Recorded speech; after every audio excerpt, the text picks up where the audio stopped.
استقلال و فیض بیشمار با صداقت بر سخن بهر وطن پرداختیم. السلام ای همنوای و همفضای و همدلی.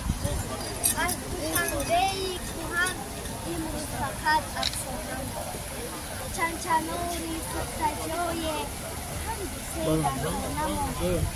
از گذشت شهر پرسیدم ز تیر روزگار، سرگذشت یادگار با من هزار فسانه‌مان. خانه‌های او که اکنون در قطار خانه نیست، کو چراغ خیره سوز کی دور آن پروانه‌مان. تا دوشنبه شهر گردد شهری زیبا و کلان، از پی آبادیش مردم قدم مردانه‌مان. خط کشیده هر کجا بین قصرهای محتشم، در دوشنبه کس ندیده گوشه ویرانه‌مان.